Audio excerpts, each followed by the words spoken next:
morning, BookTube. I'm Lori. Welcome back to my channel, Books, Ink, and Paper. Thanks for joining me today, and thanks for showing up to see what I read in October. I cannot believe it is November. I cannot get caught up. I cannot find a spare moment to film, read, play so far, but hopefully um, get caught up again with work and life, and I'll be able to get some videos filmed in batch, which is always better for me. But today we're going to talk about what I read in October. October wasn't a bad month. I thought I would do better because I had those long flights to and from Prague. I really thought I would have a lot more read on that flight, but things happen and it is what it is. So let's get started. So the first book I finished is Someone We Know by Shari Lapena. It was an Audible version I purchased with a gift card that someone sent me from a project I was working on. I love Shari Lapena's An Unwanted Guest, so I had read that in September, and so I was really excited to read Someone We Know because it sounded really fantastic. It was okay. I gave it 3 stars, and I finished it quickly. I started it on the 1st of October, and I finished it on the 4th. So the premise of this novel is that it starts out with the narration that someone has killed someone in their kitchen, and you're not sure who it is, and then there's a woman who goes missing and her husband reports her missing, and this neighborhood is embroiled in this woman's disappearance, as well as then there's a teenager who lives in the neighborhood who has been breaking into neighbors' homes and just going through their stuff and looking in their computer and not really taking anything, kind of a voyeur, because it's exciting to him. So simultaneously, his parents find out that he's been breaking into these homes, and they're upset and they don't want anybody to know, but the mother is so racked with guilt that she sends a letter and puts it in the letter boxes and basically says, "You don't know me, but my son broke into your house, and I'm sorry, and I feel bad about it, and he didn't take anything, but he may have looked around your stuff," or something like that. It's a weird premise, this one, and it was a weird kind of cast of characters, but so it was just okay for me. I'm going to keep reading Shari Lapena because I like her and I like her style, and she writes a good thriller. It was a neighborhood, sort of isolated neighborhood mystery, which is, it could have been done better, but I gave it 3 stars, so I enjoyed it. I'm glad that I downloaded it and got it on Audible. Then I read The Invited, which I also downloaded on Libro FM by Jennifer McMahon. Had never read anything by Jennifer McMahon before, and it was a bookseller's choice, which is what made me download it onto Libro. And I liked it okay too. I gave it 3 stars. I thought I would like it more, and actually I've heard some other people talk about another one of her books that I may take a look at. I just recently saw Lindsay on Lindsay's Little Library talk about The Night Sister, and she really thought it was pretty creepy, so I'm going to give that a whirl at some point. The Invited was all right. So it's a story of a couple that purchases some land in the country in New England, and they decide to build a home there. And then they start to find out about the land, and in particular the bog and the creepy kind of nature of the woods and the surrounding area, and some weird things start happening.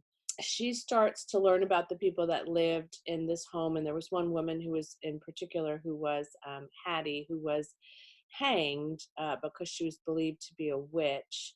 And so different things start happening. Let's just say that. And she procures a lot of wood and mantles and different things from other homes and other places, and they all kind of come together.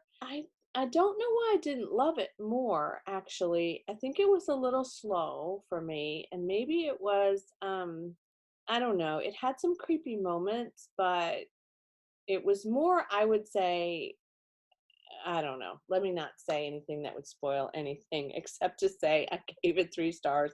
And it took me a bit of time. I started on the 5th and I didn't finish it till the 12th. So I did like listening to it. I don't know if I would have finished it had I read it, because again, it was a little slow to build, but I did like listening to it. And I did like, I mean, it was well written. So, I mean, obviously it wasn't a terrible novel, but I gave it 3 stars. And, but I will give her books another shot.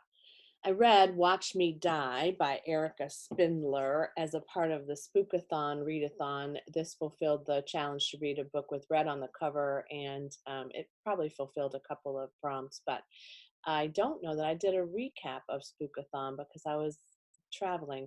Nevertheless, Erica Spindler is local to me, and she's been at my library and spoken before, and this is one that I got at my library at a book sale and had never read any of hers, and I liked this a good deal more than I thought I would. This is set in New Orleans, which is always fun for me, and it follows a woman who is she restores stained glass and creates stained glass, and there's a murder of a priest in a church where she had created a masterpiece of stained glass windows. And um, all of the sudden sort of things start to happen around her, and other deaths happen, and the police are investigating her, and they're investigating some other people, and she's a widow. Her husband died during Katrina, and so there's just a lot of backstory there and some different things that happen. It was pretty creepy. It was pretty, I read it in one day, so I was clearly enthralled by it. And I gave it, yeah, 4 stars. I do think I will read more of hers. It wasn't a surprise ending. It's a psychological thriller, basically. It wasn't a surprise ending, but it was not so predictable. Like it definitely, it had a good finish, had a good complete finish. And it had a serial killer kind of flair to it too, which I appreciate. And I really recommend it. And like I said, she's pretty prolific. She's written a lot of novels. And so I can choose from a lot of them. I think they have them. This says she's written 30 novels. There's a lot of them in my library, so I'll be able to pick up many of them at the, easily. The other Spookathon read I picked up was By the Pricking of My Thumbs by Agatha Christie. And this was a Tommy and Tuppence Beresford mystery.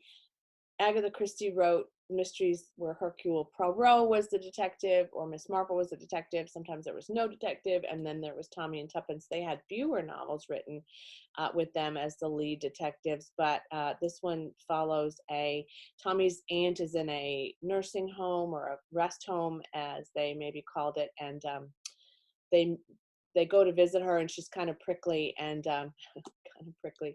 And so Tuppence is kind of thrown out of the room. She's so mean to her. And so she goes to the salon or the lounge and meets another woman. And the woman starts talking about the child buried behind the fireplace and different kind of crazy things.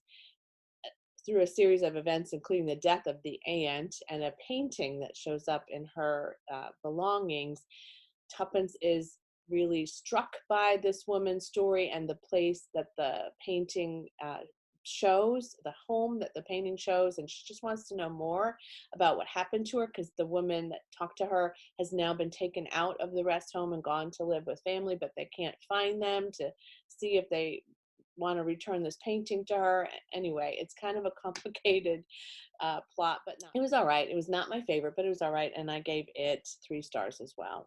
Again, they're not my favorite detective combo, but I love Agatha Christie, and they're just always worth a read. So I finished The Dead House for my 5th book of the month, right? I read 5. Yes, I finished The Dead House by Billy O'Callaghan, and I'm excited about this for 2 reasons. One, I enjoyed it. I will say I had trouble rating this. I rated it 3 stars. Here's what I believe about the book. The plot itself never really quite captivated me a lot. Like, it didn't quite stick for me. It didn't have a lot of meat to it, and it ended weirdly for me.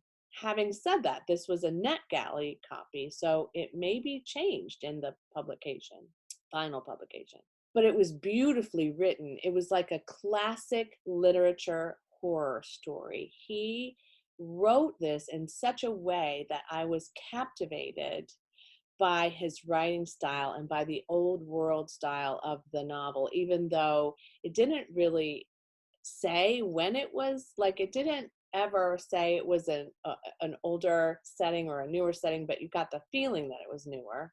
So it felt like it was set in present day, but it was written like Mary Shelley's Dracula or Mary Shelley's Frankenstein or Bram Stoker's Dracula or even Daphne du Maurier's Rebecca. I mean, it just had that classic style. It reminded me of kind of um, the gothic horror novels that I grew up reading. So I liked it, and I do kind of want to read some more of Billy O'Callahan's work. It had a creepy Ouija board uh, piece to it, which was fascinating. The Invited had a little bit of a Ouija board bent too, so that was perfect for October. So it had a Ouija board bent. It had a character who is an artist, and she buys a home in this remote place in Ireland, and she invites all of her friends for the weekend to see her place and see how she's kind of got it set up. And they have this party, and the main character meets a girl that he falls in love with, and but they have this Ouija board night, and it's pretty creepy. And after that, the woman who bought the house really starts to change. Like it sounds like a great plot, right? And it was. It just didn't quite solidly hit the mark for me in terms of what ended up happening and how he tied it up at the end. But I'm glad I read it, and I'm glad I finished another NetGalley read, and so I can review that now and get a little bit more like NetGalley credibility, I guess, and kind of work my way down that NetGalley list. So that's what I read in October. I'd love to hear what you read in October, and if you liked it, if you've read any of these books, I'd like to hear that too. And if you have any recommendations by these authors or other authors of scary psychological thriller, horror, serial killer kinds of novels, send them my way because I'm always looking for them. I love them. And I hope that you enjoy a very, very happy reading day. Bye.